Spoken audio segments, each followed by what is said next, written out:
Добрый вечер еще раз. С микрофона, наверное, лучше слышно.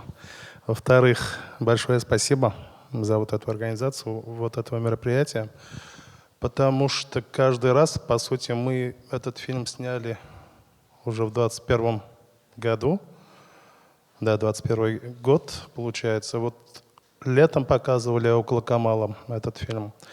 И вот каждый раз, получается, вот и сейчас вот такие же ощущения, ну, какие-то вот, не знаю, ностальгия, теплота какая-то вот. Спасибо за эти ощущения. И это вот как раз получается не дома, когда смотришь один, а вот именно когда зрители смотрят, и вот ты наблюдаешь за зрителями. Что же происходит со зрителями? Я как раз специально зашел уже в конце. Вот по поводу идеи, по поводу героя, наверное, идея появилась где-то в 2012 году, может, 2012, может, 2011, не помню. Я сам из этих краев, с Октябрьского района, и мне получилось так, что как-то вот рассказала мама про этого человека, про эту деревню, во-первых. Мне стало интересно про эту деревню, потому что, наверное, вы уже слышали, то есть вы видели, там отдыхают. То есть там уже с 80-х годов отдыхали очень богатые люди со всей страны. Там Челябинск, Казань, Москва. А мне было интересно, как же вот эти люди отдыхают там. И после этого уже попозже мне рассказали вот про этого человека. Но тогда не получалось. То есть, во-первых, такой формат фильма и такой сюжет, он не очень интересен и как бы, наверное, и государству, и спонсорам. Потому что здесь поднимается как бы и... Я сам не вижу этого, но я как бы понял это. То есть здесь поднимается тема, кому-то кажется, что поднимается тема о том, что вот один человек вышел против государства, против системы. Вот он же решил никуда не уезжать. И вот кому-то так кажется. И поэтому где-то в 2018 году, наверное, вот с Динаром Ахмедзяновым мы как раз познакомились еще до этого, где-то в 2014 году. Тогда я ему вот рассказал про эту историю. И вот в 2018 или в 2019 как-то стояли, разговаривали. Динар тогда работал в «Бизнес онлайн», тоже оператор, журналист. Вот он предложил, помнишь, говорит, это было у тебя вот такое желание снять про этого человека. Может, попробуем? И все, пошло-поехало. Ну, попробовать это, конечно, хорошо, но нужно 2 камеры, нужно какое-то оборудование, звук. Я не знаю, вот как вы технически, организационно, там надо приехать, надо там питаться. То есть вы где-то нашли какие-то деньги или как вы, вот именно организационно это было? Ну, это уже... Во-первых, для такого фильма особо большого бюджета не надо, если честно. И вообще, деньги же нужны не аппаратуре, а вот именно людям, если честно. То есть, во-первых, у меня все равно приходится заниматься коммерцией, то есть разные заказы, фильмы, ролики, и все равно какая-то доля денег остается. И я уже где-то с 2016 года, наверное, снимаю разные документалки, ну, в смысле, разные проекты за свой счет, так скажем. То есть это важные, воспитательные, исторические какие-то фильмы снимал, приходилось. И поэтому как бы этого уж не побоялись. А аппаратура своя. Ну да. Вспомнился, конечно, фильм «Прощание с матерой» на эту же тематику. Да? Ну вот там про деревню тоже, которую затапливают. Лариса Шипитько начинала его делать, потом она погибла, ее муж Климов доделывал. Такой клевый фильм. Может быть, у зала есть какие-то вопросы, кстати, потому что, ну, как-то это, может быть, будет даже более живенько, чем если я чего-нибудь спрошу. Как вы чувствуете? Все задумались. Давайте я сам задам вопрос. Потому что фильм Ну, наверное, вы поняли. То есть даже вот если взять музыку фильма, я пытался не манипулировать зрителем. То есть я композитору сказал, чтобы, ну, наверное, многие знают какие-то термины музыкальные. Вот есть мажор, есть минор. Я композитору сказал, чтобы был и не мажорным, и не минорным, а вот среднее. Чтобы зрителю как бы осталось место для каких-то своих мыслей. Мы пытались особо ничего не то что особо, мы ничего не трогали. Вот у нас был один момент, и этого момента, понятное дело, здесь нету. Вот, наверное, вот помните, когда зима начинается, подъезжает машина, то есть вот человек, и они общаются с человеком, то есть уже дома. Этот человек, мой дядя, он как раз нас привез, и получилось так, что ну, мы приехали, вышли с машины, Гатпулабый выходит и говорит, что это пропали овцы. Для нас это уже все. Это тема. Мы быстренько там собрали камеры, микрофоны и начали снимать все, что происходит. Но не было такого момента, чтобы они, ну, то есть машина подъехала, они поздоровались, а вот хотелось вот этого. И я уж то есть предложил, давайте, говорю, сейчас ты еще раз подъезжаешь, выходишь, здороваешься, и как бы у нас будет как бы сценка. Ну, попробовали, машина подъехала, дядя вышел, здравствуй, Илхам, здравствуй, дядя Габдулла, все, говорю, все, хватит. И после этого как бы даже вот во время монтажа, понятное дело, все равно это мои мысли. То есть я все равно вложу, все равно я буду ставить те картинки, те кадры, которые мне нравятся, и все равно получится так, что я буду делать свою историю, то, что я хочу. Но я пытался как бы оставить все так, как есть. Ну да, в этом смысле вообще документальное кино, это же такая... вы хотели... Ну, задайте вопрос. И вот поэтому вам фильм понравился. Я почему говорю... Не то, что неправильный вопрос. А у вас какие мнения появились? Какие вопросы? Я почему спрашиваю? Потому что вот в первый раз показывали в этом мусульманском кинофестивале, это в Казани, казанский зритель. В первый раз сидим с Динаром, зрители, все смеются вначале. Там же все равно для кого-то это смешно, как бы собаку пинает, тоже смешно. Я думаю, что-то сижу, думаю, переборчил с какими-то там этими репликами смешными. И потом в какой-то момент человек умирает, я смотрю в зал, и все плачут. То есть у нас казанский зритель, вот именно который был в мусульманском кинофестивале, он более эмоциональный. Потом показывали в Самаре, в Саратове, тоже в кинофестивале, а там уже русскоязычный зритель. Мне было интересно, вот как примут. Тьфу-тьфу, приняли хорошо. То есть, да, были разные вопросы, и каждый раз вот у нас вот таких встреч со зрителями у меня было, наверное, штук, 12-15. И вот каждый раз задаются новые вопросы. То есть для кого-то кажется, что здесь поднимается тема матери, для кого-то там, понятное дело, о родной земле, для кого-то, опять-таки, отец и ребенок. Ну, то есть вот разные. У вас появились какие-то мысли свои?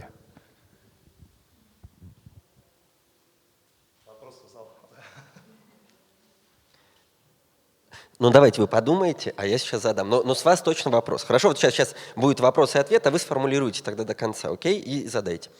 Я хотел про документальное кино, что это такая тонкая материя, когда с одной стороны, то, что вы сказали, что любая постанова, даже не успели снять машину, да, попросили, чтобы человек приехал заново, уже все начали играть. Уже это все понятно, что это не жизнь. Но с другой стороны, жизнь, она же сама по себе очень, редко действенно, на экране нужно какое-то действие, да, чтобы не просто были разговоры, там, чтобы он шторку поправил, чтобы он там рыбу порезал, да, а люди же еще стесняются камеры. И вот про документальное кино два вопроса. Первое. То, что вы сейчас сказали, что овцы появились случайно, и это круто, да. Но был ли у вас до фильма какой-то синопсис, какое-то представление? Ну, то есть понятно, что сценария документального фильма его не может быть, само собой. Но какое, вот что, как вы для себя формулировали какие-то ключевые вещи еще до момента съемки, что там должно было быть? И второе, надо ли было с героем как-то дополнительно работать, чтобы он в кадре себя чувствовал нормально и не зажимался? Помните сериал бразильский «Секрет тропиканки», по-моему? Вот там рыбак идет около берега. Вот я представлял только вот это. Никакого синопсиса, никаких там... Только вот это все, романтика. Приехали в первый раз. То есть я вот приехал познакомиться с человеком. Понял, что это уже не тропиканка, это Актамыш, это Семиостров. Габдулла бы сразу согласился, во-первых. И, если честно, наверное, мы... Кстати, вот мое... Что я замечаю, я уже сколько лет? Где-то с 2010 года снимаю постановочно, то есть клипы музыкальные снимал. Раньше люди, мне кажется, вот стеснялись больше. А вот сейчас, тем более вот после этих съемок, понятное дело, каждый человек, хотя он даже, может быть, и не будет бояться камеры, но он будет играть. Он все равно будет действовать по-другому немножко. А с Габдуллабой, наверное, получилось так, что, во-первых, мне самому показалось, это уже после вот этих всех съемок, после уже монтажа, я пришел к мысли, что как будто человек хотел просто высказаться. И поэтому он дал разрешение. То есть, ну, вот заметил, наверное, мы приезжаем, живем у него, он засыпает ночью, мы еще остаемся, снимаем его, как он спит, с улицы. В 2 часа встаем, снимаем, как солнце выходит, его снимаем. То есть это тоже мучение. То есть он проснулся, сразу микрофон, он все время как бы под камерами находился. Это тоже, наверное, не очень приятно. И второе, я уж не скажу, что это секрет или лайфхак. Даже вот когда у меня постановочная съемка, я пытаюсь брать минимум людей на площадку, чтобы актеры как бы, ну, чувствовали себя более комфортнее. И в данном случае, то есть вот у нас 2 человека. Динар, он сам по природе более такой спокойный человек, а я уж пытался более таким дружественными манерами, так скажем. Ну, не знаю, мы тоже отдыхали вот именно в этом месте. Я сам как бы, во-первых, я люблю такие съемки, природа, какие-то вот, когда ты один, никого нету, снимаешь, то есть времени нету. Я и сам как бы отдыхал, и когда вот услышал про его смерть, мне позвонили с утра, как раз тогда я, получается, вот организовывал один большой конкурс международный. И как раз у нас была пресс-конференция, и перед этим пресс-конференцией вот как раз мне позвонили и сказали, что умер Габдуллабой. Давно я уже не плакал из-за того, что там кто-то умер, родственник или еще кто-нибудь. Вот давно, то есть не то, что плакал уж, но слез не было. Вот. То есть для нас этот человек тоже был очень близким. Спасибо. Ну как?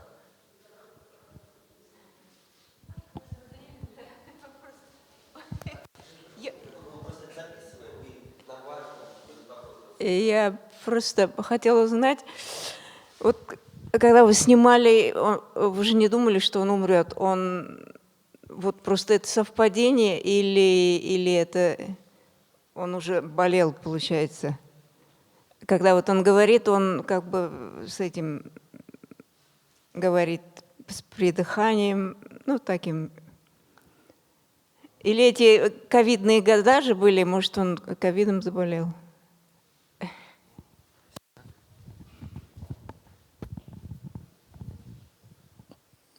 Такие съемки можно назвать экстремальными, потому что не знаешь, что через секунду произойдет. И поэтому уже все равно представляешь вот разные варианты, что может произойти и что нужно будет делать дальше. Так уж. Знаете, что было неприятным? Я пытаюсь своих маленьких детей водить сам в детский садик, и есть еще вот один журналист, который тоже водит в этот детский садик. После смерти как раз получилось так, что об этом человеке заговорила наша пресса. То есть, да, мы хотели хотя бы немножко собрать денег, потому что продвижение — это опять-таки, если мы имеем в виду конкурсы и все остальное, это все равно несколько сотен тысяч рублей получится. И для этого, опять-таки, это вот было предложение Динара, как называется там у нас в интернете собирать деньги? Краудфандинг, да. И так как Динар работал как журналист, у них то ли свой чат, то ли что, там он оставил вот это сообщение о том, что вот есть такой человек, и кто сможет, помогите, прессе. Первым делом подъехали ТМВ, сняли про этот сюжет, про этого человека. Потом, на самом деле, вот что меня радует. И вот по поводу детского садика. Как-то прихожу в детский садик с ребенком, и вот подходит этот журналист. О, как повезло, говорит, тебе. Я говорю, а что случилось? Ну вот, старик умер. Я уж ничего не сказал, пошел дальше. Для меня это как бы дикость. Я же говорю, вот этот человек был для нас близок. Да, может быть, кто-то скажет, что это удача наша. Из-за того, что умер человек, и кино как бы завершился. Ну, во-первых, он не завершился, я не хотел его завершить, и поэтому оставил так, что... То есть у нас по съемкам получилось так, что мы, по сути, все отсняли, я начал монтировать это все, и в этот момент, по сути, я черновой монтаж уже сделал, и умирает человек. После этого я все это решил переделать, еще поснимали, то есть были досъемки. Если заметили, фильм начинается с племянника главного героя, где-то в середине еще показано, опять-таки он пытается включить свой мотоцикл. И в конце, опять-таки, заканчиваем с племянником. То есть я попытался сделать более открытый финал. То есть это не конец фильма. Вот. А вопрос ваш забыл. Что-то я углубился. Грубо говоря, если бы не было смерти, было бы как-то по-другому? Наверное. Нет, там были варианты. Другие варианты были. Там был квартирный вопрос. То есть ему уже предложили в свое время, допустим, переехать в квартиру. Он не захотел. Но вот каждый раз, когда мы приезжали, он говорил, что хочет сходить к главе администрации. Или же там другая тема. Опять-таки, если вот взять вот этих овец, там же не только свои овцы. Там были овцы крупных чиновников актанышских. И если вот это все начать раскрывать, во-первых, я больше не смог поехать в Актаныш. То есть это уже более скандальный получился бы фильм. Поэтому по-разному можно было бы закончить фильм. Мне хотелось просто показать вот именно не скандал, а вот человека. Последний год человека, получается. И кому он оставил свое будущее. Свое будущее имеется в виду память о себе, свое хозяйство. То есть кому мы оставляем свое будущее, кого мы воспитываем. Вот как бы я пытался вложить вот эту тему в конце. Вот вы говорили про то, что вы, отвечая про камеры, что вы приезжали, ночевали у него, там снимали, как он спит, просыпались рано. А я подумал, а сколько вообще длились эти выезды? То есть, тут, ну, очевидно, был один летний, один зимний, может быть, ну, помимо похорон, ну, похороны, само собой, это отдельная была досъемка.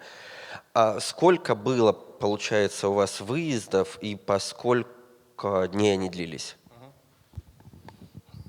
Там не зима, а это осень. И мы должны были выезжать 4 раза, то есть осень, зима, весна, лето. Но из-за того, что снег, решили зимние съемки не проводить. А по 4 дня, по 3, по 4 дня худели там очень хорошенько вот за эти 3-4 дня. И уже похороны я решил сам не снимать. Для меня это было бы как бы цинизм. И поэтому я попросил вот октанежских ребят, операторов, кто может, пожалуйста, снимите вот этот процесс все. И спасибо им за то, что они сняли вот эти кадры. Но я сам не поехал. Только вот зимние потом отснял. И в итоге у нас получилось лето, осень, весна. Это похороны 4 и 5. Я сам съездил уже в зимние эти. Отснял кладбище зимней. А вот этот фильм внутри вашего творческого пути, вот, может быть, личная какая-то история, личный поворот, личное изменение. Ну, понятно, что каждая творческая работа как-то меняет и самого автора, само собой, если это удачная творческая работа. И вот что эта история, зафиксированная вами на пленке, изменила в вас?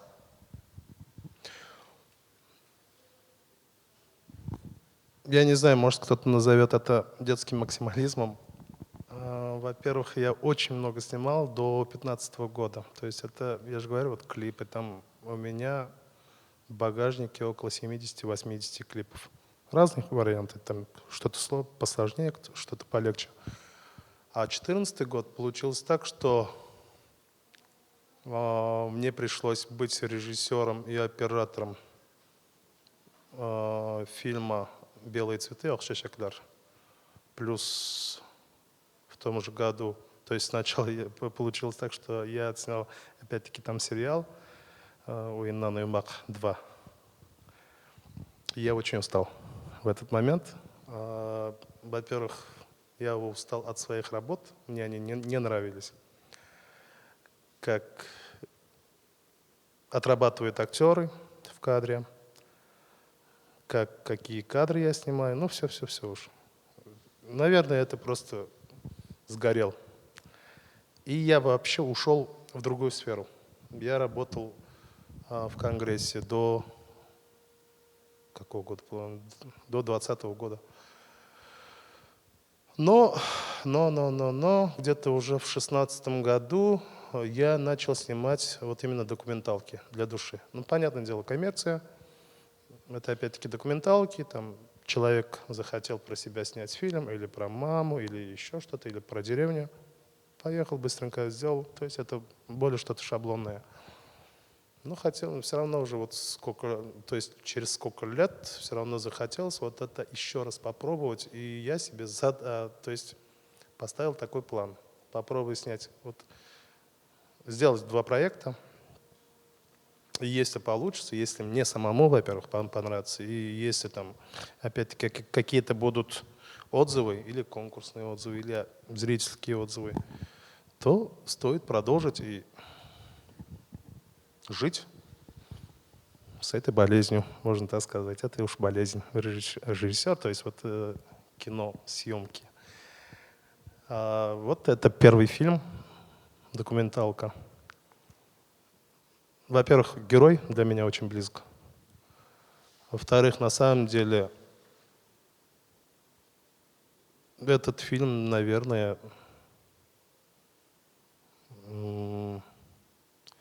придал мне уверенности. И вот сейчас, получается, вот второй фильм снимаем. Это опять-таки «Одногодки» про Асгара Шакирова.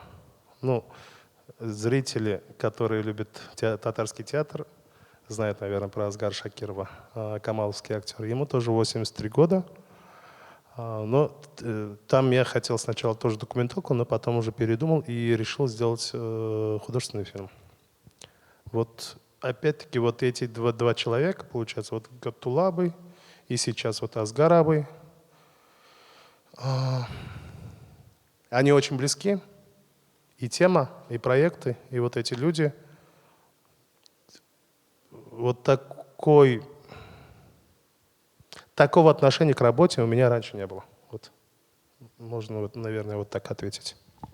А вы сказали, герой близок, потому что режиссер — это про одиночество или потому что своя земля? В каком смысле? Так как мы живем в городе, так как мы здесь чьи-то мужья, жены, родители, дети, мы всегда, это мое мнение, сугубо мое мнение, мы всегда играем. А около этого человека, вот на этих землях, мы становились самим собой. Делали, что хотели. То есть я даже вот Динару говорил, несколько раз, наверное, сказал, вот говорю, вот сюда кто-то приезжает просто бухать и отдыхать, а мы приезжаем снимать, и в этом находим отдых. И с этим человеком, я же говорю, вот он, во-первых, он вроде кажется таким добрым, хотя многие говорят, что он не добрый. Кажется, что он как бы открытый. Перед камерой он не раскрывался полностью никогда. Может, когда что-то общались, вот без микрофона, без ничего, он раскрывался немножко по-другому. Вот, и, наверное, мы тоже раскрывались в этих краях с этим человеком. Спасибо. Назрел ли у нас вопрос из зала? Да, давайте. Извините. Может, это не важно, конечно, но я из этих краев. Его похоронили не в деревне Татьямалы, а в Буазкуль. Буазкуль. Нет. Я же вижу кладбище. У меня там дедушка лежит, бабушка. Надо поправить, наверное, если уж так. Нет. Это деревня Буазкуль. Это рядом с Ямалой. Они привтык друг к другу стоят. Но они совершенно разные деревни. Может, это не важно, конечно. Может, не важно. Кто поедет туда, да, искать, в деревню, на кладбище деревни Ямалы, там не найдут его. Вы первый человек, хотя мы смотрели фильм как раз с людьми с этих краев. Вот это первая претензия. Не претензия, может быть, даже не важно. Нет, нормально. Да.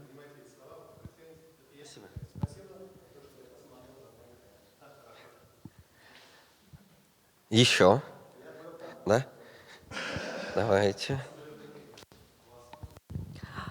Во-первых, я хотела сказать, что фильм мне очень понравился, и поблагодарить вас, что вот вы донесли эту историю до широкого зрителя. И вопрос такой. Вы говорили, что у вас есть еще другие документальные фильмы. О чем они и где они демонстрируются? Где показывают фильмы другие? Где можно посмотреть? Да? Нет, у меня есть YouTube-канал. Там многое есть. Во-первых, в 2017 году, если в 2017, да, начали снимать, я снял про Актаныш фильм. Мы сняли уж, так правильнее будет.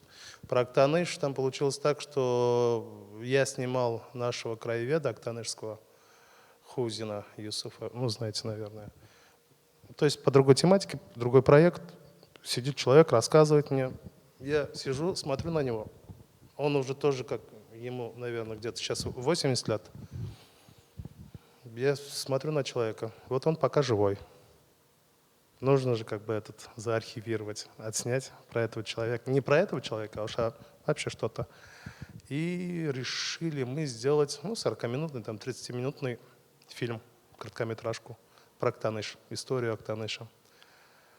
И вот потом узнаем, что, оказывается, здесь, в наших краях, были археологи, вот Казаков. Мы думали, что этот человек уже умер. Поехали в институт археологический, и оказалось, что он жив. И пошло-поехало. То, что мы хотели сделать 20-минутный ролик, у нас в итоге получилось там 2-20, что ли, часов. Это все есть в YouTube. Помимо этого, и также вот такие вещи я пытаюсь показать и по телевидению нашему. То есть этот фильм показали и по ТМВ, и ГТРК, тогда был еще Майдан, там показали. То есть вот в 3 телеканалах показали, по 2, по 3 раза, наверное, даже. Также вот у нас цикл «Тарбия басқыштары», ступени воспитания. То есть мы там пытаемся, это уже, наверное, можно сказать, проект моей мамы. Там мы пытаемся и изучить, и как бы изложить вот про воспитание именно татарское, какое было татарское воспитание, религиозное воспитание. То есть рассматриваем какие-то аспекты религиозного воспитания, это мусульманское, получается, исламское. И третье – это современное. То есть это и медицина, это и воспитание, и все остальное. И из этого всего мы пытаемся взять самое-самое и вот это все собрать вместе в одном фильме. Сейчас у нас уже как бы, вот мы готовим 4-ю серию. А так, про библиотекаря еще было. Ну, есть документалки. Можете посмотреть. 100, да. Ну, надо посмотреть, я сейчас уже После вот таких проектов, оказывается, становишься летящим. Так, мне подсказывают, что мы заканчиваем. Если есть один вопрос, последний, то прям вот последний вопрос, потому что иначе нас прогонят отсюда. Да, спасибо большое за фильм, заставляет задуматься. У меня был такой вопрос по поводу названия фильма. Я начало немножко пропустил. Есть ли в этом фильме 7 островов? Я пока задумался. И второй вопрос сразу задам. Вот в фильме Абдулла Абый идет в магазин, он идет пешком. Как часто он ходил так пешком в другую деревню и сколько там между ними километров?